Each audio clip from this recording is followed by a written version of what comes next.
My brother, my dog, AI. Mm. What's good, baby? Not much, man. You good?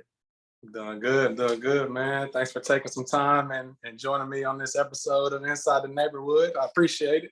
Nah, I appreciate you having me on, man. I know we've been trying to make this work, so I'm excited we can make it happen. Yeah, it's been about a month in the making. We were supposed Yeah. to jump on Yeah, before around the that. grind week and went to the grind week. We were busy there, and now we, settled in back at home. So it's all timing. So good to have you.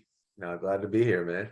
Yeah, appreciate it, man. Now, first off, bro, man, man, I just want to, show you your respect for everything that you've done throughout your journey and what you continue to do and all the spaces that you're in, as a father, as a husband, as a son, as a representative of our university, Michigan State. What you're doing on the autism scene, across the country. Just want to tell you, much respect towards that, and you're inspiring a lot of people, which I'm sure you already know. So much love and much respect towards that, bro. No, I appreciate that, B Wood. And any chance I get, to talk to my brothers, my Spartan dogs, my teammates about what I do. I mean, it definitely means a lot to me because Yeah. I know how much of an impact that you guys have had on my life, and I hope it's been the same way. It goes both ways. Yeah. Yes. So I mean, it's definitely been a life journey for me too. And I mean, like you said, just being the best father I can be and the best advocate and best son I can be too, man. I mean, it's just yeah, man, it's definitely been a good journey. And the crazy part is my ride's not over yet, man. I still got a lot of work to do, a lot of things ahead of me. So a lot of exciting things, man. Yeah, no doubt, bro, no doubt. So we'll talk a little bit about the special year that we had together, but before we get going on that, I just want to give you the chance to share your story from the beginning. As much as you want to share, we'll kind of just see where the conversation goes. I know you've had a hell of a journey, so like I said, I know it's inspiring. It's touching a lot of people. So I just want to give you the chance to kind of let us know where it kind of began. So it all started in 1993. That was when I was diagnosed with pervasive developmental disorder, which is on the autism spectrum. During that time, B Wood, in the early 90s, like nobody really knew what autism was. Nobody really knew a lot of the characteristics for it. Nobody really knew a lot of kind of the characteristics, the resources. That like there were no resources and guidance for parents and families and individuals who were affected with autism during that time period. And that was more during that time period, it was more the ADD, ADHD era for diagnosis. So, somebody being diagnosed with autism during that time period was very, very rare. Fast forward to a year later, when I was 5 years old, there was a group of doctors and professionals who told my parents in one of my IEP meetings that because I have autism, that I would barely graduate from high school, never go to college, never be an athlete, and likely end up in a group institution with other autistic individuals like myself for the rest of my life. Luckily for me, during that meeting, my parents, I mean, you met my mom and dad, like they're individuals, man. Like if you tell them something, like, they're going to look at that and go, okay, well, you say this, but he's going to end up doing this. And that's exactly what happened in that meeting. So, because again, that was during a time where there wasn't a lot of resources or guidance for families who were affected by autism. So my parents could have easily just thrown in the towel during that time. But my dad got up out of his chair during that meeting and said to those doctors and professionals, like, look, like I respect what you do. I respect what you're trying to do for us. But let me tell you what our expectations are for Anthony. Anthony's going to go to high school. He's going to graduate, going to go to college, going to graduate, doesn't have to be an athlete to do all this. Like if the good Lord wants to bless our son with those gifts, then great, cool. That's a bonus. But he doesn't have to be an athlete to do all these things that you're saying he can't do. So my parents' expectations from day one were really up here when it came to me being a student. And, they had the right help. I mean, Okemos Public Schools was a big reason why I got through school. They got the resources to help accommodate me and to help me be the best student I could be as far as accommodations go. And then right around my freshman year of high school, it was kind of when my parents kind of told me the story of, about my diagnosis. So, because I remember like growing up, dealing with a lot of adversity from bullies, dealing with a lot of people telling me I couldn't do certain things. And I kind of had an idea at the time when I was in middle school that I was kind of different from everybody, but I didn't know what that difference was, So my resource room teacher, she had different she had different students in her classroom that had different learning disabilities, whether they were on the autism spectrum, whether they had ADD, ADHD, reading comprehension. So I was in a resource classroom and I was like, okay, everybody in this classroom has a learning disability. So I got a learning disability. I just don't know what it is. So fast forward to my freshman year of high school, my parents kind of told me about the diagnosis, what was said about me. And that kind of became, the fire that was that was kind of like the thing that lit the fire in me. Mhm. And so I was motivated from there on out to go prove a lot of people wrong. I worked extremely hard in everything I did, whether it's from basketball to my social life, and especially, school. Because I'll sit here and tell you, man, I wasn't exactly the smartest kid, in high school back in the day. And I had a lot of support, whether it's from teammates, coaches, teachers, family, friends. So I graduated from Okemos High School in '07, went to Grand Valley State on full ride scholarship for 2 years. Didn't quite work out for me there. So I decided, you know what? It's always been my lifelong dream to go play for coaches and be a Michigan State Spartan. So that's what I did. So I left Grand Valley State after my sophomore year, went to Michigan State, played there for 3 years, walked on for 2, got a full ride my senior year, won a couple Big Ten titles, went to a Final Four, won a Big Ten tournament title with you. I mean, as you know, played with an incredible group of guys that to this day I'm still proud to call my brothers.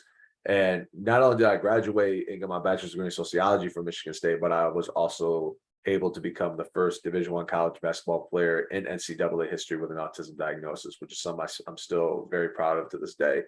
Now I'm an autism advocate, national motivational speaker, and author, and just going all over the country, all over the state of Michigan, man, and just doing whatever I can do to help inspire somebody and try to make somebody's day and change one life if I can. Yeah. Hey, well, there's a story, y'all. No, that's great, man. That's obviously, just with us being familiar with each other. A lot of your story I'm already kind of familiar with, with reading your book and spending time with you and watching different interviews. But I want to kind of go back to early on when you were first diagnosed, and maybe I want you to maybe share a little bit more in depth about. You said your parents they definitely approached this with the right mindset as far as having a optimistic perception of this,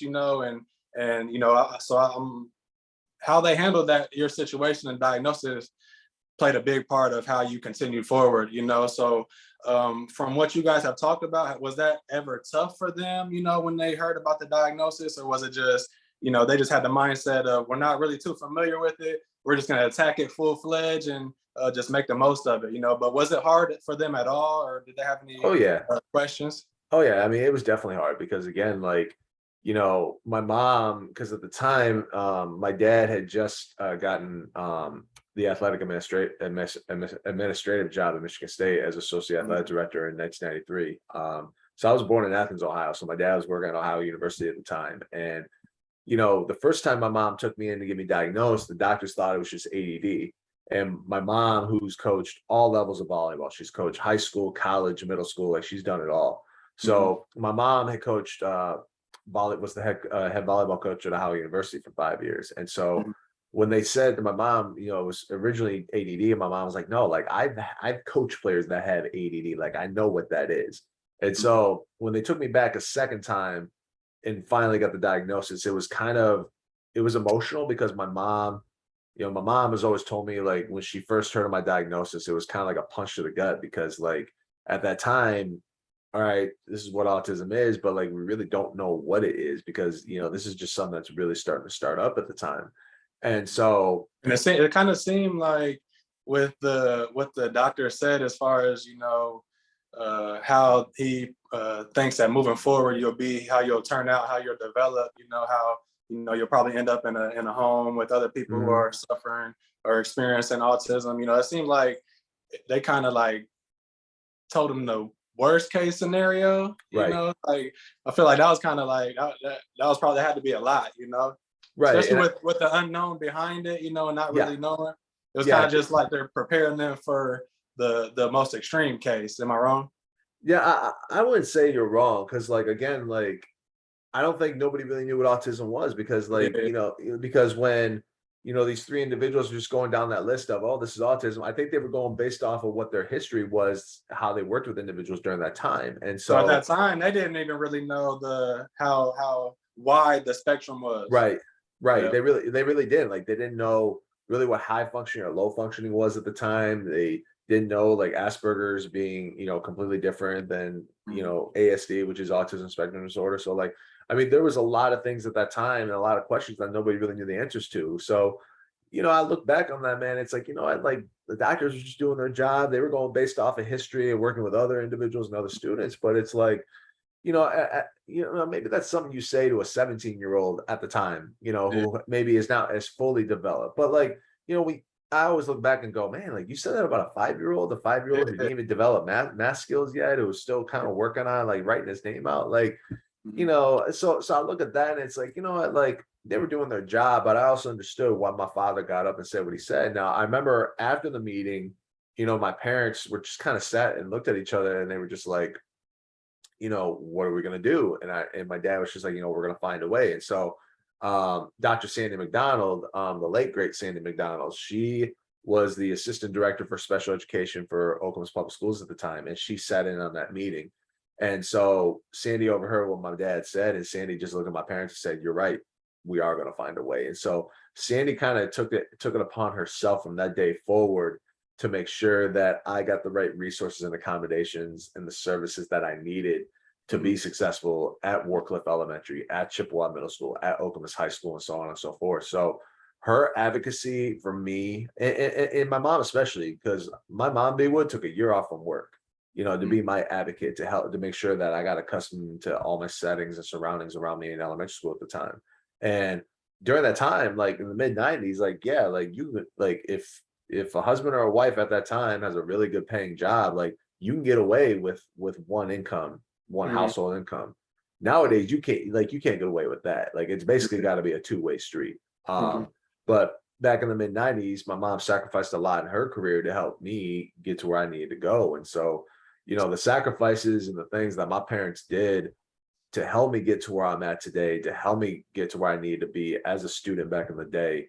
I mean, it was a big reason why I was able to get through elementary school, a reason why I was able to get through middle school and high school because of the sacrifices and things that they did for me. Yeah, man. Shout out to Sandy, man, for showing that love and showing Hmm. that care. Big shout out to Sandy. And that kind of leads me into another topic I want to kind of talk about, and something I probably one of my biggest takeaways from reading your book. And I've kind of shared with you a little bit when we were texting a while back, and you kind of spoke on it just now. Just your access to resources. And Hmm. having Sandy and your mom and parents. Have know where to go for those resources, even if they were limited at the time. So Hmm. maybe just speak on that, because where it takes me is just, and where I'm sure it takes you. And that's why you're the advocate that you are. And you go around and speaking like you are, because a lot of kids probably aren't even diagnosed with autism. And whether they are or not, they might not even have access to any resources. So maybe share on that and kind of maybe what you kind of experience when you're out here traveling and talking to these different families. Well, you definitely just said it right there. Like, there are some places that may not have those services. Like I've been and spoken at schools, not just in the state of Michigan, but around the country where they may have some resources, but they don't have all of them. And, it's also a money thing too, like it is with everything these days. It's all about Yeah. money. And so, and it can also be political at times too, which is what takes, which is the one thing I always hate, whether it's my own job or just like in the community in general, is that people always got to be political about something. So like you have some individuals that are like, oh, like that student doesn't need this. This is what they need. It's like they need to be disciplined more. They don't need that service. It's like how would you know? Like you don't live in that house with that person. Like you don't know what that family deals with on a daily basis. And so, Mhm. that's kind of how my late grandfather was, my mom's dad. Like he thought the way I acted, the way I had outbursts and how I would just say certain things and do certain things, he thought it was because my parents weren't disciplining me enough Mhm. as a kid, which was not the case at all. But Mhm. at that time, I can imagine. I can imagine that happening often. You yeah, know, yeah, yeah, yeah, people and children not being maybe raised in the proper ways, and they're not right, even diagnosed, and they're suffering from something that nobody even knows about. So I'm sure right. that could play a Oh, big part in people's different upbringings. it definitely plays a big part because I've met families who, have told me like, they at the time, like they knew their son or daughter had autism, but they really never went and got them diagnosed until it was too late. And because there are some families out there that look at autism and it's like it's a curse, or it's like it's a label. Like, I've had people ask me, what I think about people calling autism a label. And then I've told people all the time, well, guess what? Like, I'm proud to have that label for the rest of my life, but we all got labels in life, man. Like, Mhm. I'm a father, I'm an advocate, I'm a motivational speaker, I'm a Spartan dog, Michigan State Spartan alum. Like, those are all labels that I'm very proud to have. And like, same with you, B Wood. Like, you have so many different labels that you have in your life that you're proud of.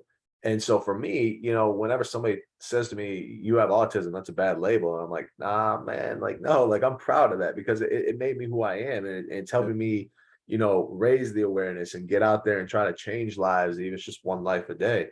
Mhm. But even in the schools, man, like you definitely see a little bit more of a push for advocacy and a push for awareness too, because a lot of these schools are trying to go above and beyond for those students, because you're starting to see more and more students and kids nowadays get diagnosed with autism. Because when I was diagnosed, I think the number was like, I'm just playing around with numbers here. I think it was like 1 in 10,000 or 1 in 100,000. Now we go from that 30 years later to 1 in 44. Mhm. So the chances of I think it was 1 in 52 for boys that would be diagnosed with autism. I think it was like 1 in 68 or like 1 in 72 for girls or something like that. I don't quote me on that, but it just shows you where like where we've come from, or where we've come from numbers that were 30 years ago to where we're at today, which is crazy. And so, Mhm. and you see schools starting to recognize that, and you see schools starting to take action. And so, but it's also very tough for schools for low income schools to try to provide those services, which is why you see some of those families going to different school districts down the road. So like, if Okemos public schools didn't have the services and accommodations that I can get, chances are I probably would have ended up at Hazlitt public schools, which is right next door to not too far from my parents' house. Or maybe it was Mason public schools or Holt public schools, East Lansing, like, just Mhm. schools within that area. So, but at that time, Okemos was very well known for when it came to special education. So me being at Okemos at that time was definitely the perfect fit as well. Nice, nice. So as you began elementary school, can you maybe share on when you started to realize that you were can I say a little different than Yeah, everyone yeah. else? When did you Yes. start to realize that? And maybe, and I know I read in your book, you share a lot of examples, which to me even expanded what I knew. When I was growing up, the only type of autism that I was familiar with is the type where you can tell physically, Right. so that's all. And I'm sure most people can maybe relate with that, so when reading your book, it kind of put into perspective for me, just, there's so many different types of autism, and you can, whether it's, and I just want you to share on when you began, having those different situations that you shared on in your book. So I probably didn't start noticing my differences probably probably till right around middle school. Because like I said, because I always had a parapro with me from kindergarten till the end of fifth grade. So a parapro, for those of you listening that don't know what it is, it's a aid for kids with special education, or kids who need that extra attention, educational wise. So I had a parapro with me from kindergarten till I was done with fifth grade. And so when I got to middle school, it was resource room after that. So I had the same resource room teacher for 3 years.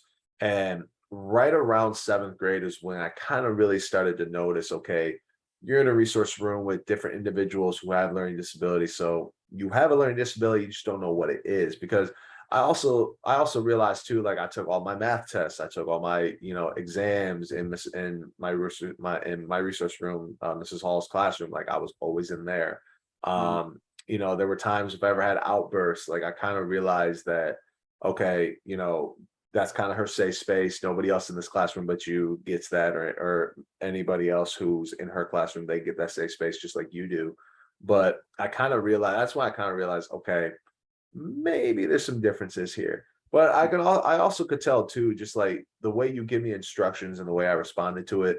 So if we go to the basketball piece, for example, if you had told me to stand on the block, you know, if you would have told the high school me player go stand on the block, it's like, okay, I'm gonna post on the block, but I'm still gonna move back and forth from block to block, try to get open.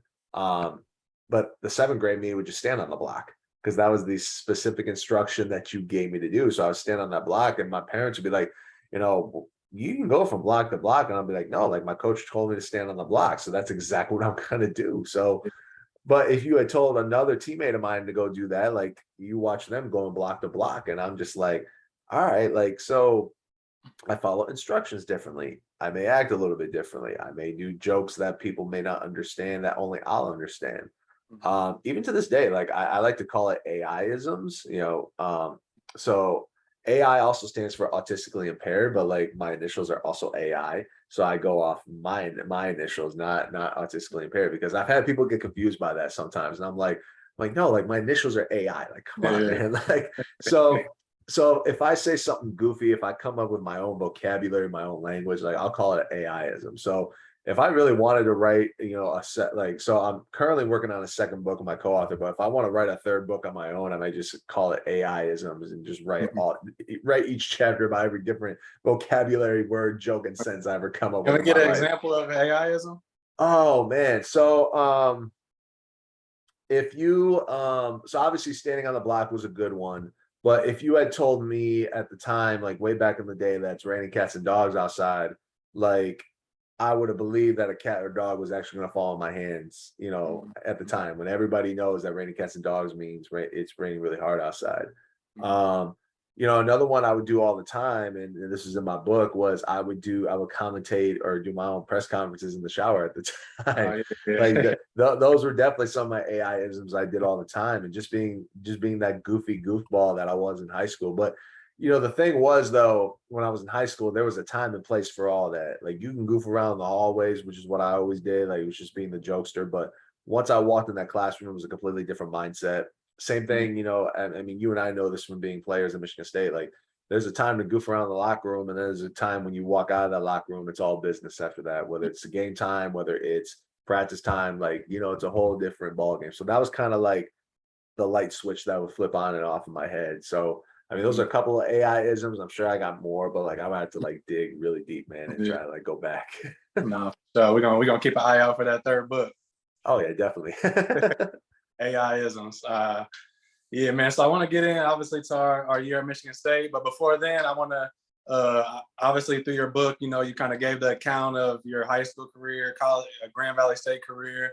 I just want to I want to know what's one game or one moment in high school or one matchup. I know you kind of talk about all of them in your book. So what's one of them to just share real quick that stands out to you, I'm sure you share the memory pretty often? For me, man, it was always the games against Holt High School. You said against Holt? Yep, against Holt. So that rivalry, B Wood, started my sophomore year of high school when I was on varsity. So we were playing them at home. They were like ranked number 5 in the state. We were like number 9. And so they beat us in overtime because one of their point guards, Tyler Schraub, and Tyler's a great guy, I know him. So he got the ball at half court and he was falling out of bounds, and he like jumped up and like double pump fake in the air and just chucks it, and he makes it at the buzzer for us to go into overtime. And that's kind of where it started, because like the next game we play at Holt, we win in triple overtime. And then we play them in districts, which everybody was like, all right, like you're going to mesh these two up in districts, which it's not fair, because one of these two was going to win the state championship, which is what Holt did. They beat us in districts. So then you fast forward to my junior year, we played them at their place. They were number 3 in the state. We were number 4. And then we sold the game out, the freshman game out at 3:30. And so they seat like 4,000 people. So the entire gym was packed at 4:00 for the freshman game. And a lot of our freshmen like basically almost crapped themselves because they were playing for all these people. Same thing with the JV guys. And then we played them at our place. We lost them in overtime. We were up 10 in the 4th quarter, blew the game, and then we, lost in overtime. And then they come to our place. So we actually got out of school early this day. We had a pep rally around noon. And as we're going to our pep rally, Holt's student section is already lined up outside of our school to get into the building. So after the pep rally, they had to escort students out another way so fights wouldn't start. Like that's how intense this rivalry was. Like we hated each other, man. You thought Michigan State was a hated rivalry, and Duke, North Carolina, not even close to what Holt Okemos was. Dude, like even the students who weren't athletes, even the students who were on the chess teams and the choir teams, man, they hated us. They absolutely hated us, man. So we played them at our place. We actually moved the freshman game up a day. And then we were actually offered, the Breslin Center actually offered to host the game because they knew how big of a crowd it was going to be. And of course, we said no, we wanted it in our place. And so then we moved the freshman game up a day early. And then we actually had a live broadcast of our game. And so if you couldn't get into the game, you could either watch the game in the Aux gym on the TVs, or you can go to a sports bar in downtown East Lansing or downtown Okemos and watch the games on there. So it was a really big deal, you know. So we beat them at our place. Then we play them at Don Johnson Fieldhouse, where Magic and them played all those games back in the day. We sold that place out 2.5 hours for the game started. 6,000 people came to that game. It was crazy. And just the matchups, B-Wood, I mean, it was myself, Jonathan Jones, Ivan Parker, Bobby Albers, and then Holt had Tyler Lehrman, John Lehrman, Tyler Reed, Joe Powers, like all those guys went on to play college ball. Paul Crosby, rest in peace. Like Paul, man, like we brought the best out of each other every time we played each other. Like I brought the best out of him. He got the best out of me. And every time we played against each other, man, it was just a war. Like we just went after each other every time. And so, but there was a lot of respect. There was a mutual respect there, which is, I think, the one thing that he and I really loved about not just our friendship, but our relationship on the court, was that, you know, we didn't like each other, but there was a big time mutual respect there for one another. And Paul would always tell me, man, you know, especially, you know, leading up to his passing, like we always talked about how whenever we played each other, like that was always like, you didn't get that from anybody else, that whenever we played a different team, like, and he always said that too. He was like, you know, you were the toughest SOB I ever played against. I was like, well, you were one of the best players in the area at the time. So I was always going to make sure I gave you my best. So just those matchups against Holt, man, like that was so much fun. And just like, and like nowadays, like whenever I get a chance to talk to Okemos's basketball team and I talk about our games against Holt, they all just look at each other and go, wait, Okemos and Holt were rivals? I'm like, yeah, like who's your rival now? And they go, well, East Lansing. I'm like, well, we always killed East Lansing back in the day. So they were not our rivalry. But like, it's just amazing to me how that rivalry was just so intense, so heated back when I was in school. And to see it now, like basically dead, it's like, man, like, so basically like what we did is like, people talk about it, but they don't like, they remember it, talk about it. Wouldn't fully understand. No, they'll never understand it, because like anytime I've said to an Okemos kid, beat Holt for me, I can't stand them. Like, all right, look at you crazy. Yeah, exactly. They do. And they're just like, why do you hate Holt? I'm like, because they were our rivals. They were our Michigan. Like East Lansing, was it? No, East Lansing was like Ohio State to us, man. Like, come on now, or Wisconsin. Like, so just those games, man, those matchups. I mean, you know, like I said, the players that were on those teams, man, it was just so classic, man. And so whenever, you know, when my kids get older and I get to tell them about some of the big high school games I got to play in, and just like how insane the student sections were, man. Like those are experiences I hope my kids get to have one day, because the fact that I got to have that as a high school player, I mean, it still means a lot to me to this day. November 11th, 2011. Oof. I want to know the first word that comes to your mind, and then I want to know your thoughts on that event. Oh man, first word that comes to mind when I think of 11/11/11. I think the only word I can think of is wow. Like just that experience alone, man. That trip in general, playing on the aircraft carrier, like you know, Coach Iz and Draymond, I think they both said it best, man. Like it really didn't matter who won or lost that game at the time, because like everybody's name on the back of the jersey said USA, like the USA chants at the end of the game, and like us just being there in front of the men and women of the armed forces who protect our country, the real heroes of this country, man. Just like getting that experience. And like, you remember this, getting out as soon as we got off the plane, what was the first thing we did? We went and saw the aircraft carrier, which was awesome. Like we got to experience what, you know, those men and women go through on a daily basis. I mean, I think it was you, AP and Day Day, like we're all fitting in their cots that they slept in. And I was just like, I don't even know how like you guys could sleep in those at night, or just like I can't remember if you might have been on the middle bunk. I I was was on the just bottom. I was you on were the on the very bottom, bottom. okay. But even Yeah. then, I was like, man, like sleeping, like I was as a kid, I'm like, yeah, if I get bunk beds, I'm sleeping on the top, man. But like, Yeah. but at the middle and the bottom, I was just like, how can you? First of all, if you need to turn, if you're in the middle and you need to turn your shoulder, like how do you even like fit under the hip? Like I Yeah. couldn't do that. But it really gave me more of a perspective of what they do on a daily basis. And I think I not just myself, I think it gave a lot of us on the team a perspective of what it really meant to be in the armed forces that day. Because we've seen the videos, we've seen the footage of what they sacrifice and do for us, but I don't think we really realize what sacrifices were actually made and what goes in their lives daily, on a ship like that. And so for us to be able to experience that, and for us to be able to play that game, and to meet President Obama, the first lady, man, like that. I mean, this. I mean, that's a highlight, man, that nobody could take away from us. Like that's a highlight that if somebody says to me, actually, I get asked this question quite a bit, who's the most famous person you've ever met? I'm always going to say Barack Obama, because unless I meet Dwayne Johnson one day, then that's going to top it. But like, Barack Obama will always be, at top of that list, because like it's not every day you get to meet a US president, man. It's never like that at all. Like my mom, my dad, and my sister met Bill Clinton when he was giving a commencement speech at Michigan State back in the mid 90s. I was not able to go for obvious reasons. But I got to meet another president, which was Barack Obama. And so for me to be able to say, yeah, I got to meet one of the most popular US presidents, at that time, I was like, yeah, I would love that. And here's the other thing, B Wood, like I always tell people that the aircraft carrier game, that experience, it topped any Big Ten championship team I was a part of. It topped the Final Four experience. Like it topped all that, because again, it's one of those experiences that you will never have again. And obviously they're going to have it again here in a couple of weeks. But like, when Coach Izzo says the other day, like, I don't think Joe Biden's coming.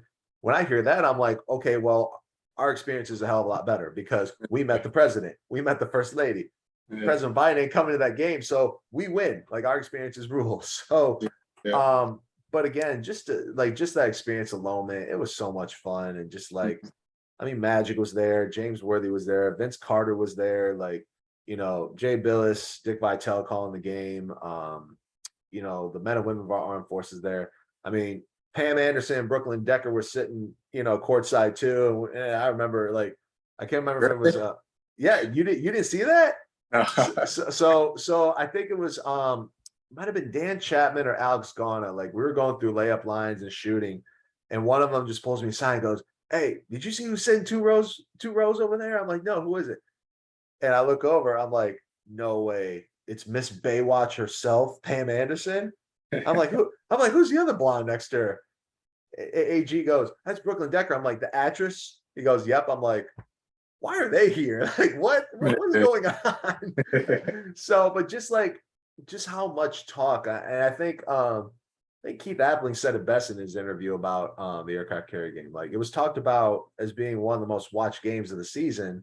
Season hadn't even started yet, but it was all the very first game of the whole season. yeah, exactly. And so I remember, when we were running out from our locker room, which was just a little trailer in the back there.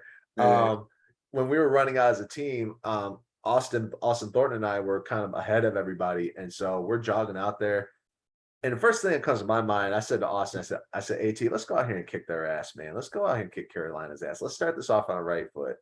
He just looks at me and goes, AI, you don't realize what's about to happen. I'm like, we're about to play North Carolina. He goes, no, we're about to make history. And I was like, damn, It's bigger. It's bigger than that. It's bigger. yeah, Than it was bigger. It was bigger than a game. It really was. I didn't realize that at the time until Austin said that to me. And right when we jogged out there, I was just like, damn, like like this really is, this is history. Like this may never be done again. And like up until hopefully the next couple of weeks, they're able to play the game. Nobody else has done it. I mean, Ohio State Marquette tried to do it the following year, but it flopped because of weather, and we were able to get it done. And so we were part of that history, man. And so for us to say that we were part of that, we were the team and we were part of that group that kind of kickstarted it. Mhm. I mean, it's just awesome, man. And like I said, it's, you know what? I would say jaw dropping too. I would say jaw dropping experience. Definitely, definitely. Man, one thing, I mean, obviously I could share every single thing you just shared from my Yep. point of view, but one thing that stood out to me was how when we met Obama before the game and he knew all of our names. Oh my God. Like what That's wild. that was crazy. Cause like I swear, because as we were going down the handshake line, he shook my hand and he says, you know, obviously you go, hi, Mr. President, my name is Anthony Ianni. Hey, Anthony, you're graduating this year, aren't you? I was like, huh? So I swear, bro, he had to have gone through every single player's name and Mhm. facial recognition from like a program, or like I bet you like the FBI had like stuff on us, man. Like he probably told the FBI, give me whatever you can on each player from Michigan State. So, but it really was crazy. The crazier thing to me was, and I don't know if you remember this, when Secret Service came in and they gave us a straight up proper etiquette lesson on how to shake hands with the president. I They don't told remember us, you don't remember that? So that. as we're standing there, it was just this big guy, man. He had the sunglasses on, he had the earpiece in, and so takes those sunglasses off, looks at everybody, and just goes, "All right, look, here's the deal. The president's going to come in here in a little bit. You are going to shake his hand just like this, and you will say, 'Hello, Mr. President. My name is so and so.' You will not call him Barack. You will not call him Mr. Obama. You will not call him homie. You will strictly call him Mr. President." And I remember just looking at Alex and Chris Cruz, our managers, because they were standing close by me. I Kind of look at coming them. back to now. It's kind of coming Yeah, back. I'm look like, man, we're really getting a proper etiquette lesson on how to shake hands and talk to somebody. Like, come on, man. Like, do you really think That's crazy. you, me, Day Day, or AP? Well, maybe AP would have done this, but anybody else would have been like, What up, "Hey, player?" You grab him by the player, head. player, what up, baby, Mister Barack?" God, I miss AP, man. That's our guy. But like, seriously, like getting that proper etiquette, proper etiquette and how to be like proper with the president's like, it's like, man, I feel like I'm back in elementary school again on how you Yeah. shake somebody's hand and you look at them in the eyes, like, It's an honor oh to man. get those instructions. Oh, seriously, even as strict as those guys were, man, like, but the best part was this is how, so I had no idea he even had an exit theme. Like, he has Hail to the Chief, he walks in, and he has his own exit theme. I don't even know what it was. But I Mm. remember, do you remember when they told us, like, the president was leaving and you had to stay still right where you were at, you couldn't move? Yeah. So I had no idea at the time why we couldn't move.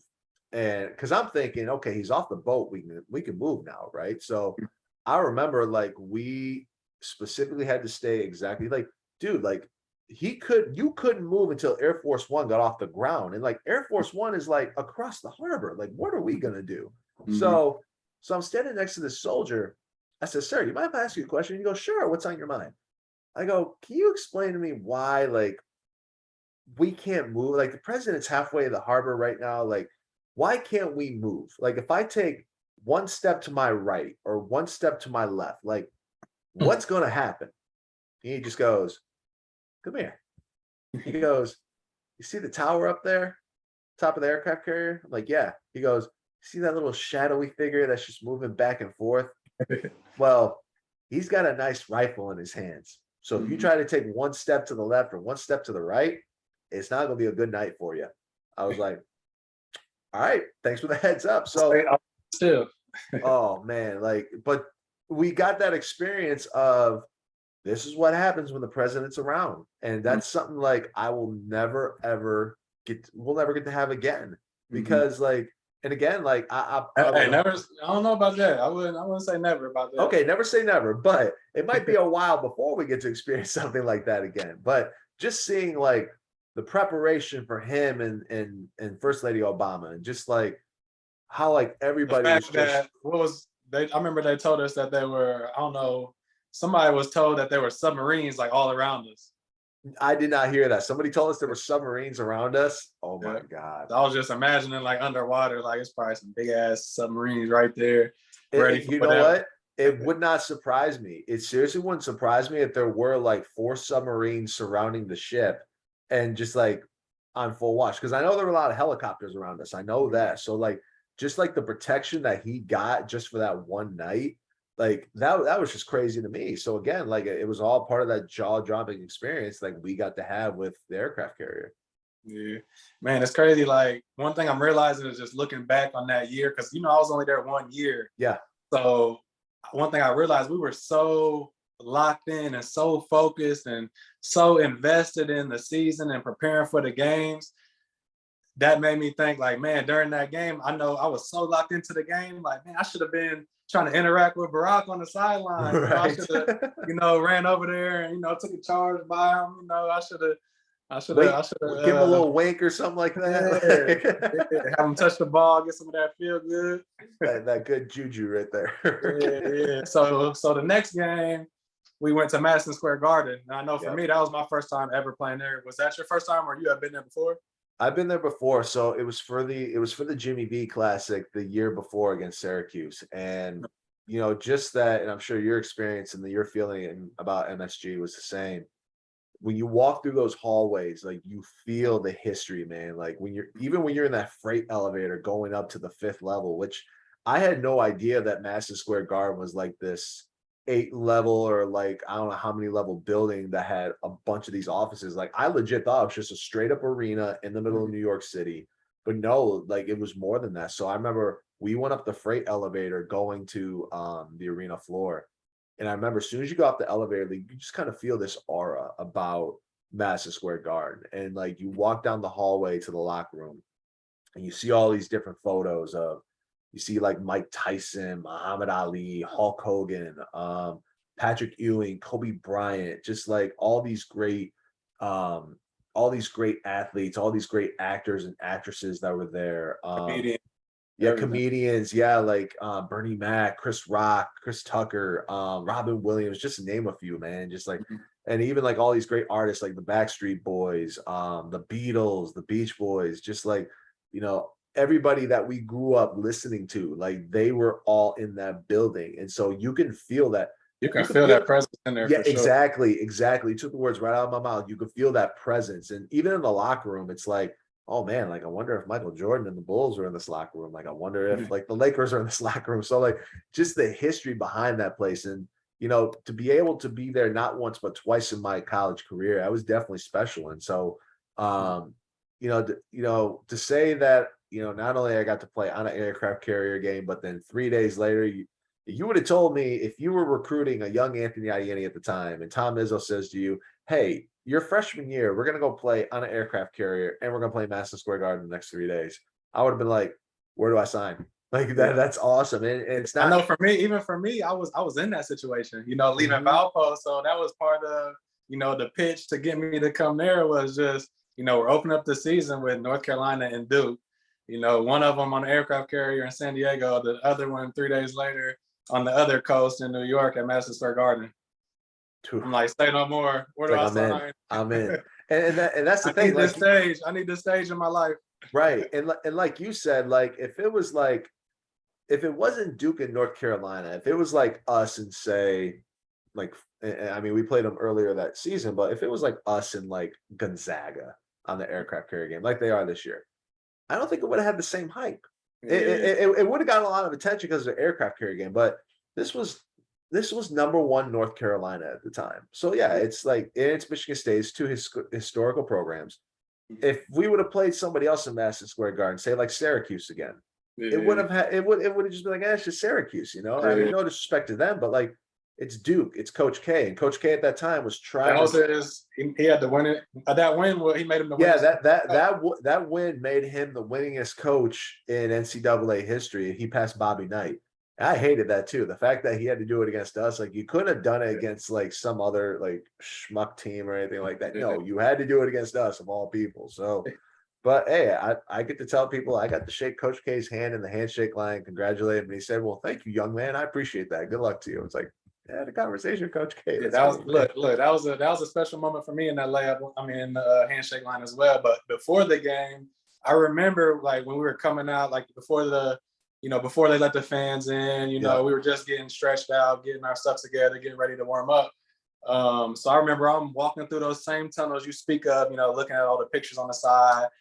Just kind of mesmerized while I'm walking through. then I don't know if you remember, it's like kind of like the lounge right before you turn and go Yep, through I remember that. the tunnel with the tunnel has the plexiglass along the side. Yep. So hey, this is crazy, but I'm walking through the hallway, I bust a right to go out onto the court. I see the plexiglass, the very first, and mind you, this is before they let anyone in. Yeah. The very first, I look up, the very first person I see is Spike Lee. Like there before anyone, you know, and that's what it kind of takes me back to being so locked in, because now I'm thinking like, man, if that happened now, I would have stopped and I would have been talking to him, and chopping it up with him, but it's like we were so focused. It's like, and for me, just being there and being being there for 1 year, and you can imagine, like I even had to lock in kind of probably even more than y'all, you know? Right. So like just those type of moments, I look back and I'm like, man, like it went so fast, you know? But it's crazy. That's always a story that I tell is when I'm walking out on the court at Madison Square Garden, the very first person I see is Spike Lee, literally like less than 10 feet away from me. And like he owns that building too, man. Like let's be honest. Spike Lee owns that building. Yeah. That was an amazing experience, man. And just, you know, playing against Duke, the night for Coach K, you know, becoming the winning coach, all the different alumni that was in the building. I remember that was the first time I seen Plaxico Burress. Yep, Plax was there courtside. I remember that. There. I remember right across from our bench. I remember I subbed out one time. I looked straight across from the bench, and I see Carmelo and CP3 sitting next to each other. I remember that. That was crazy. They had no room. They were sitting all tight. But yeah, man, that was an amazing experience, man. So we started the season 0-2, and then we win like what 20-some games straight. Yeah, I think it was like 15 in a row or something like that. Because I remember after we lost to Duke, everybody was just like, all right, well, that's it for this team. But I remember the one thing with us was like, all right, we lost 2 in a row. We've hung in with 2 of the best teams in college football this year. Because I remember it was kind of like go ahead. No, I was gonna say, like, we were down to Carolina, I think by like 4 or something like that. We were beating Duke at halftime, and then you know they had a buzzer beater going into the half. Yep, I remember that, and it put us up by like 4 or something going into the half. So like the problem was Carolina had all that experience, Duke had the experience. Yeah. We were still young as a team. I mean, Day had like him and Austin combined had more career playing time than the rest of us on the team did. So there were still a lot of questions. And so, but I remember, if there was one thing I remember after we lost to Duke, was everybody stuck together. It's like, okay, we just lost to 2 of the best teams in the country. People are counting us out. Let's go out here. Let's go punk some people, and let's go from there. So I think once we got into that groove of winning games, and I think once we went out to Gonzaga and smacked Gonzaga on their home floor, I think that's when we all kind of realized, all right, we just beat Gonzaga at Gonzaga, a place where they've only lost 4 times. I don't know how many years. Everybody thought we were crazy and stupid for going out there playing them. I remember Coach Izzo telling us that Judd Heathcote thought we had signed our death certificate because he was like, nobody wins here. Like, why would you do that? That's basically. Then we played at their old gym too, wasn't it? No. So we play them in their usual arena. So the Kennel is where they usually play, but it's only like a 6,000 seat arena. For like really big games, they'll play in like Seattle or something like that. But I think we practiced in their old gym. I think we practiced in the old gym they used to be in. But I think after that Gonzaga game, but that was also the trip too, man, where I look back on and go, you know what? I think this is when I realized how tight knit we all were.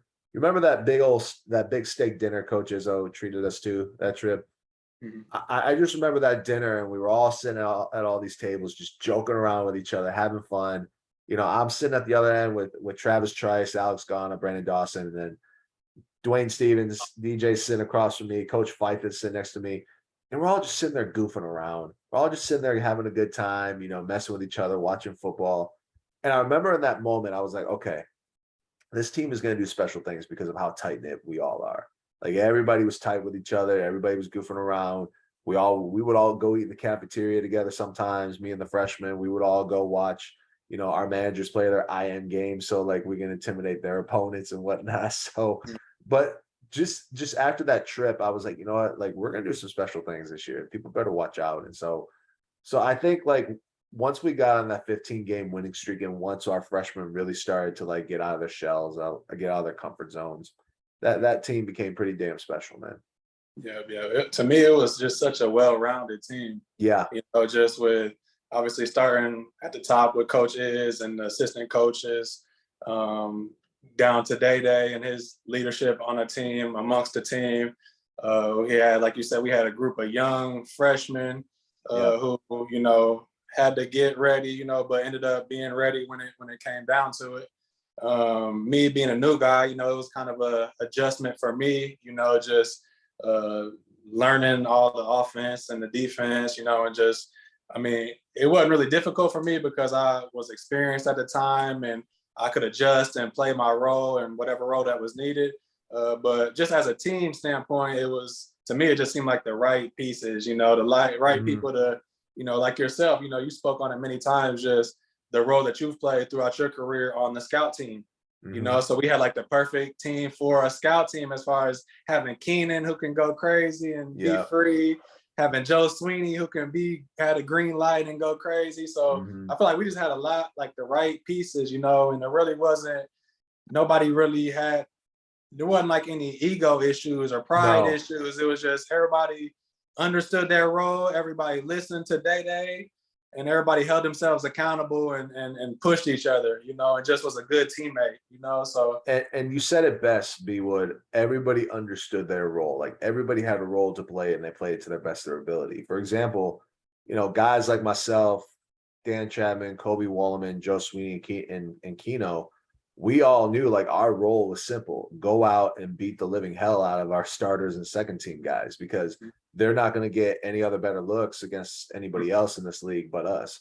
And so, but even the scout team, like you talk about, sometimes it was me, Dan Chapman, Alex Ghana, Brandon Kearney, Russell Bird, like that five right there probably could have started anywhere else in the Big Ten, whether it be Rutgers, Nebraska, Maryland, Northwestern, wherever.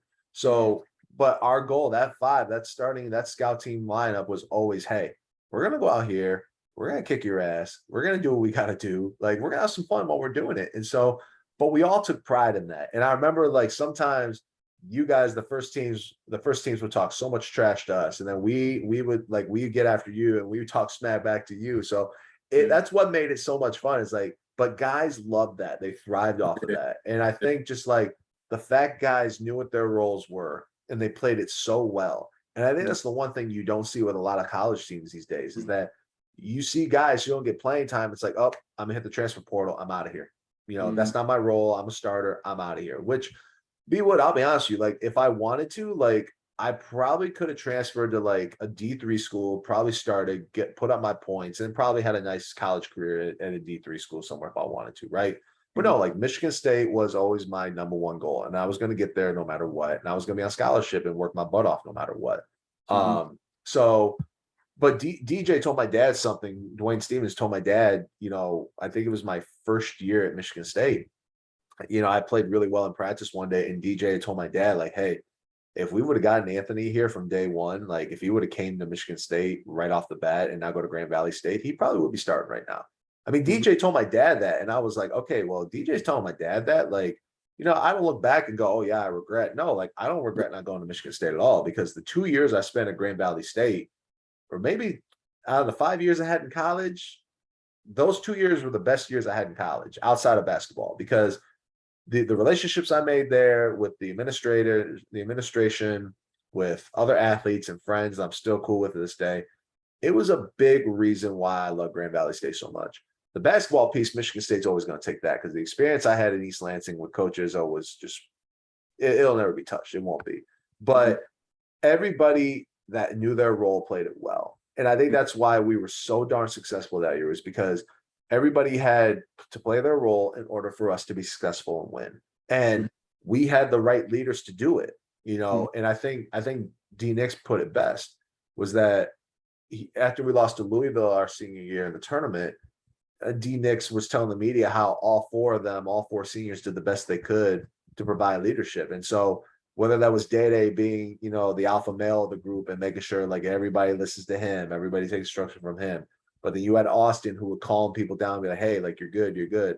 You had yourself, who would just lead by, example. You had myself, who was the rah-rah guy. Like every single one of us seniors had a different role as far as leadership goes. And I think when you have multiple seniors on a team that can provide multiple areas of leadership, that's a pretty darn good combination for success right there, if you ask me. And you just speaking on the different types of leaders that each of the four of us are, it makes me think like, man, just the impact that the three of y'all and y'all different leadership styles affected me in a positive way and allowed me to continue to grow and mold into the leader that, you know, I am today and that I continue to try to grow into. So, you know, that's a great point that we had four different types of leaders. Like that, Yeah, that's special. You know, that's very, very special it and is. different in our own ways, you know, but all complemented each other. Yeah, it is. And I think you said it best. The key word there was complimented. Because if Austin and Day Day were the only two seniors on the team, I don't know how well, they would have complemented each other, because obviously, Day Day's really an intense guy as far as an intense leader goes. Austin's more like the really laid back, like he'll get after you. Austin would get after you if you were slacking and not doing your job. But Austin was also that guy to pull you aside and go, hey man, like you're Yeah, good, it's you're tell good. you Just on keep, love. yeah, Yeah. just keep doing what you're doing. And so, but the fact that we had four guys, that year, you, me, Day Day, and Austin, like, and that we could, be able to combine like our leaderships and like the different types of leadership that we provided. Like, if I got in Day Day's ear about something, like he was going to listen to me. And I think that was the other thing too, was like, we had guys on that team who didn't mind being held accountable for things. Yeah. We And respected each other. exactly, we respected the hell out of each other to the point where, okay, if you tell me something and I'm not doing something, I'm going to do it then. And I remember this was one time we were playing at Minnesota, and I think we were down 10 with like 8 minutes to go or 10 minutes to go in the game. And I remember Day Day and Dean and Nix went after each other in the huddle. And so I had to pull Nix back, and I had to whisper, and I had to get in his ear. I'm like, Nix, please, man, like, please, like, this is for a Big Ten championship. Like, if we win, we're one step closer to this championship. Like, don't do this. Like, you want to do this on the plane ride home? Fine. I don't care what you do. But for the love of God, please don't do this now, man. We don't need this right now. And he just looked at me. He's like, hey, I got you. It's all good.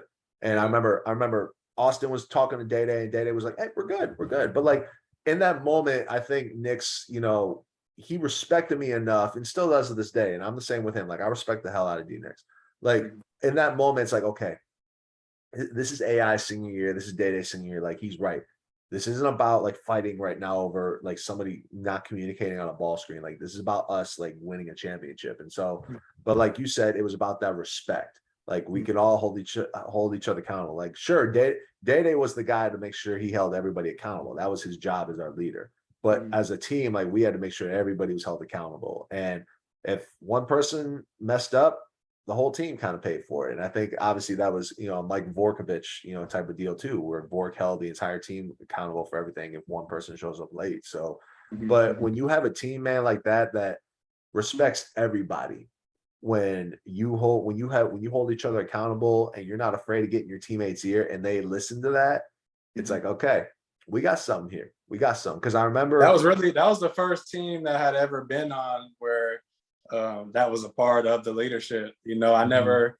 That's why I always will, appreciate, joining that team, and specifically, as I'm sure you can relate, just being on a team with someone such as Day Day, who is first off going to hold himself accountable and make sure he's doing what he's supposed to do and leading by example. But up until that point, I had never had like a real teammate that, would really get in my ass and tell me about myself and, and hold me accountable, and not only hold me, but my teammates, and when you see that accountability being held on different teammates and it's being received well, it's like, okay, like that's where that respect comes in, So I will always give Day Day credit for showing me that level of leadership, because I know that was a big stepping point for me, for sure. And I think that's why B Wood, and I'm always going to say this, and maybe it's because I was teammates with him for 3 years, man, he's one of my guys, but like, that's why I always think Day Day will go down as one of the greatest leaders in our program's history. Oh yeah. It's no disrespect to Mateen Cleaves. It's no disrespect to Steve Smith. It's not even disrespect to Cassius Winston. Cassius was not only a great player, but he was a great leader too. But like, just how Day Day would get after you and how he would hold you accountable. But not just that, but like, he would let his own teammates hold him accountable. And I think that's what makes an incredible, and I think that's what makes a leader so great, is like, if you can hold yourself accountable and let others hold you accountable, and you hold the rest of your teammates accountable, that's what makes you a great teammate. And you know, were there times that Day could be a real jerk at times? Yeah, like of course. I mean, but you kind of had like as a captain, as a leader, you got to be a jerk sometimes to your teammates because a way, again, it's another way for you to be real with your teammates. It's a way for them to see, okay, he's not BSing me. Like if he thinks I'm acting like this and he's gonna be a jerk about it, like maybe I should start kind of listening a little bit. But like, and I think the other thing is too is just like how much he respected everybody in that program, how much he respected his teammates, the coaches, the managers, especially like the way he was with our managers and the credit that he gave those guys. Because again, like our managers, man, you know this, they do all the work. You know, we go in, we show up, we practice, we read the scouting reports, but like who gives us those scouting reports? Who makes all those? It's the managers. It was Jordan Ott, our video coordinator. Like they did all the stuff. And like even when we got back from Indianapolis, the Big Ten tournament, what were those guys doing? They were getting every single DVD and scouting report ready for any potential team we could play in the tournament. And just seeing what they went through, and like and Day gave them so much credit. And I think I look back and go, you know what? I think that's why, again, like the entire team was so tight knit, was because we understood what our managers sacrificed and what they did. We understood what they would go through on a daily basis. And we understood like they put in a lot of the extra work. They put in more work than what we did. And so, and everybody just joked around with each other, man. And I think that's what really made that team a family too, because it wasn't just about Draymond Green, wasn't just about Austin Thornton or Brandon Dawson or Brandon Wood or Anthony Ianni. Like it was about everybody. And I think that, you know, before you got there, the 2010, 2011 team, man, is still one of the worst teams that coaches have ever had. And I remember after we lost in the tournament that year, I'm walking back to the hotel with Day and Austin after the game. I caught up with them. I put my arms around their shoulder and I said, guys, like, here's the deal, man. Like, I ain't going out like this next year. I said, I know for a fact that you don't want to go out like this next year. So I said, I'm willing to do whatever it takes to make sure that we don't do this next year. I said, so let's make a pact right here and now. We ain't going to go out like this next year. We're going to do whatever we can to make sure this offseason that everybody puts in the work and we put this program back on the map where it belongs. And I think and I think the biggest difference between that year and our senior year was we had some selfish guys on that team the previous year. I'm not going to name names, but we had some selfish individuals that year. You fast forward to our senior year, we really didn't have a lot of selfish guys on our team. We didn't have guys that were all about All-American accolades or all about, you know, getting 2,000 points and 1,000 rebounds. Like we really didn't have any of that because, like we talked about, everybody knew their role. Guys, but more importantly, guys knew if they played their role to the best of their ability, we were going to win. Everything else was going to handle itself. We were going to win. And we kind of got that. We kind of got that swagger about Michigan State back again. And that swagger of we're going to walk into your gym. We're going to intimidate you as soon as we pull our jersey on. And then you're dead. You're done. And I think that's what was missing the previous year before. Now, some teams had caught up to us. But even when we went to Ohio State, for example, we beat them there. I still had that feeling of we walked into that gym. They saw a completely different team from the year before. It's like, oh, dang, like this is not the same Michigan State from last year. Like these guys, they got that intimidation factor back again. And man, like we really did. So that team right there, man, it brought the program back. It put the program back on the map. I feel like it's one of the greatest teams of Michigan State history. It's definitely up there in the top. You could make that argument, man. Like, because I don't think that team really gets a lot of. You never get any credit. No, B Wood. That's the problem. That's the thing. You never see no videos. You never see that team really talked about at all. You don't, because like if you look at the 2013, 2014 team that lost in the Elite Eight, some people put that team ahead of ours. And I'm like, well, wait a minute. First of all, yeah, we lost in the Sweet 16, but like, look what we did that year. Like, nobody gave us a chance. We weren't even picked to finish like 8th in the conference that year. So like, why are we getting a shot? Like, you know, obviously, like, unless you're a national championship team, you're going to be 1 and 2 in that category. If you're a national title team, you're 1 and 2 in that category. Yeah, sure. But if you look at some of the Final Four teams coaches those coached, I will put those teams ahead of any of those. Like, you know, you can make an argument the 2009 team. You know, I don't know if you could put us ahead of them because of everything they went through. But You want to put us ahead of '05 Final Four team? Yeah, I agree. I think we're better than that team. I mean, I think we were definitely better than that team. Um, but I completely agree with you. Our team, man, from 10 years ago, I don't think I personally don't think it gets the respect that it deserves. And the sad thing is that was Day Day's senior year. That was Mhm. Day Day's senior year. Like he was the man. And I don't think he gets enough credit for that. Our Big Ten tournament run does not get enough credit for that because yeah, we killed Iowa, but like you look at the Wisconsin game, we were down by like 15 early in that game. And then Austin goes off for 4 threes in the first half, and then we absolutely blow them out. We play Ohio State in maybe one of the greatest Big Ten tournament championship games of all time. Like those were two heavyweights that went after it. And you Mhm. don't hear a lot of people talking about that. It's like, man, like give us our due, man. Like give us I our wonder, due. I'm curious, wonder why. So Yeah, whoever, hey, I'm still wondering those that of you too. who are involved that may see this or may not, why is that? Can you Yeah, answer for that real. for I us? want to know. Yeah, that's a great question. I want to hear the answers to that one. Yeah, but man, so like you said, we continue on into the season, Big Ten regular season championship.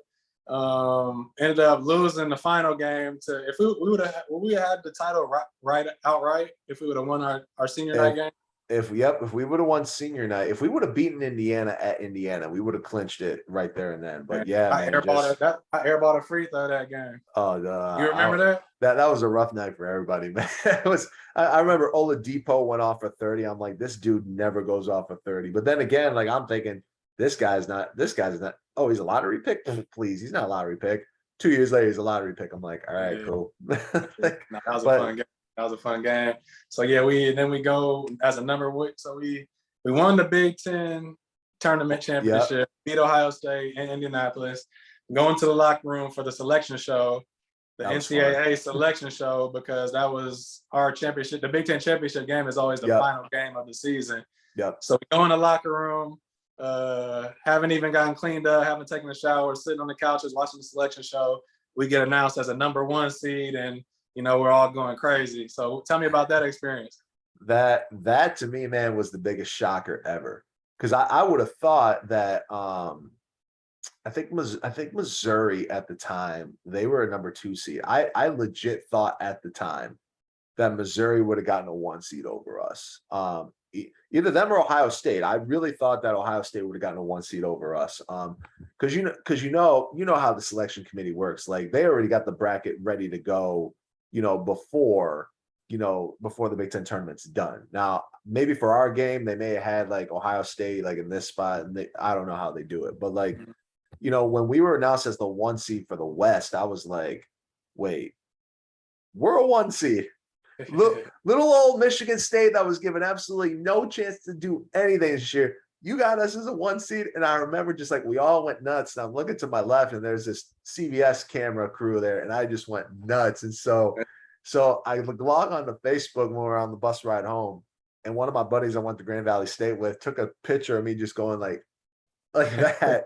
He tagged me in it, and all it said at the bottom was glory. I was like, man, you guys are too funny. Like, but just like that experience, man, alone was Just so to be cool. able to say that you were on a number one seeded You were a team, 1 seed. Yeah. Like that's nobody, that's that's nobody very could take that rare. away from you. Nobody Yeah. could take that. That moment, man. Fresh off of two Big Ten championships. Yes. Like that was I always refer to that year as it was a dream year. Yeah. I couldn't even have dreamt that year. No, no. The only thing that could have made it even more perfect is if you make the Final Four. And obviously we didn't get the chance to Yeah. do that. But like, I mean, if you would have told me at the beginning of the year, somebody would have said to me, Anthony, hey, you're going to win the Big Ten championship your senior year, and you're going to win the Big Ten tournament title. You're going to make a run in the Sweet 16. If somebody would have said that to me at the beginning of the year, I'd be like, you're crazy. You're insane. But it's funny though, because like when we were doing media day with the media, Joe Rexroad, who was the beat writer for Michigan State basketball at the time for Atlanta State Journal, he did a story on me because I was just put on scholarship at the time, and he asked me the question, what's it going to take to win? What's it going to take for this team to be successful this year? I said toughness. I said we're going to be the toughest team in the conference. I said that's why we're going to win the Big Ten title this year. We're going to be the toughest team in the conference, and that's what's going to help us win. I said the toughest team will win the Big Ten conference. I remember he kind of looked at me like, yeah, I love the optimism there, kid. It's like, no, I'm serious. Like, we're gonna be the tougher team. That's why we're gonna win this conference. And so after we had, I think it was after the Big Ten tournament, I saw him. I said, "Hey, how about my prediction now?" He goes, you're pretty good, kid." I'm like, "Yeah, I know I am," because that's how much confidence I had in my teammates from day one. So, but again, like you would have told me, "Oh yeah, this is what's gonna happen," I'll be like, "Yeah, right, man. Like, Yeah, you're kidding." yeah. So I want to kind of pivot to finish the convo. So first off, man, just on everything you've experienced and been through as a young boy growing up, the courage to now be older and be sharing your story and getting uncomfortable and traveling and continue to inspire people around the world, man. Like I said, much respect for that, and just to be on such a great team with you and spend time and for us to have that great year together, that's definitely something that's bonded us for life, and we'll Mhm. always, continue to have this friendship. And there's no telling what's going to happen in the future with everything else we're involved in. So that's what I kind of want to pivot to. We have a mutual friend, Brian Wagner, that Yeah. we've both gotten to know and gotten familiar with, and someone who's been there for us as a mentor and someone we've been able to look to for guidance and for advice and just for anything that we need. He actually I was resting before we got on here. He called me, so I'm actually gonna call him when we get off of here. So I'm gonna call you back, Brian. But yeah, I just want to ask you just how you. First off, I'll share how I met Brian. So when I first moved out here to the Arizona area, Arizona is one of the biggest alumni bases in America. Yeah. So we have like almost 6,000 Spartan alumni out here currently. So I knew that was important for me to get involved with the alumni group out here. So I reached out to my good friend now, Kevin Vaughn. I don't know if you're familiar with Kevin, Nah. but I reached out to him and he told me to type up a little paragraph of what I'm here for, what I'm looking to do. He took the paragraph, sent it out to the whole database. So after he sent that letter out, a few people started reaching out to me. The first person who reached out to me was Brian. Mhm. So I met with Brian, and Brian just opened the door to everyone else. So he's probably introduced me and probably had me meet with at least 20 people to this point. So definitely appreciate Brian for that. Just the relationship that we've had, just the just the perspective that he's been able to share and expose me to, and the stories he's been able to tell me, and definitely appreciative to that. Him playing that mentor role to me. So just want to maybe you can share how you guys met and just your relationship now, and kind of just catch us up. Man, I'm trying to think. So I met Brian through Caleb Thornhill, who's Hmm. a player development and for the Miami Dolphins, Yeah, and Travis Key. So they I have the did. Apex Foundation, right? Yep. So that's how I met them through their foundation, because they had their football camp and education camp at Michigan State. I think it was around, I want to say 8 years ago, maybe 7 years ago, 6 years ago, around that. So Brian was there. And so afterwards, we talked for a little bit, stayed in touch after that, and had some phone calls about, what I want my future plans to be and what I want to do and whatnot. And so that's kind of relationship started. So I know I've been busy with a lot of my stuff, and I know he's been busy with his. So, Yeah, yeah, but I mean, he's definitely followed my career and what I do and where I go and everything. So, yeah, but he was definitely, one of those guys who, really kind of showed me how deep Spartan Nation really is, and the alumni really is too. And so, he's introduced me to quite a few people within our different alumni chapters throughout the country. And, I've been able to have good relationships with those alumni chapters and still do to this day. And so, but like kind of like you, like he really kind of opened the door for me to kind of see how much of a fan base and how much of a alumni base we really have in this country. I mean, you mentioned, I mean, Arizona is one of the biggest alumni chapters in the country. mhm, California is a big one, and then Florida, Chicago, New York. So mhm. just seeing what the relationship that I've developed with him, that you developed with him, like it's opened doors and kind of opened our eyes a little bit to really realize how big our alumni base really is around the country. Not just the country, man, but around the world as well. Yeah, yeah, yeah. No, for me, man, what he kind of showed me, and I know he's had a bunch of different roles throughout the years, but Yeah. to me, from what I've come to understand, what Brian is a connector. you Yeah. know, and that's what I've learned. And I want you to kind of share. That's what I've learned, you know, people such as himself who have been in the business for a long time and, you know, built businesses, sold businesses, just been involved their whole life. One thing I realized is, you know, it gets to a point to where they just want to be a connector and connect us, the younger generation, with the right people. So that kind of took my networking to another level once I met him. So I want you to share on just the importance that networking has been for you, you know, and just share your experience on that for, you know, the young AI or young B Wood, you know, who's coming up and maybe plays a sport or maybe has their own lane that they're in. But, you know, what we learn and find out is that, you know, ultimately relationships are what are going to take you to those next levels, you know, so maybe share your perspective on networking.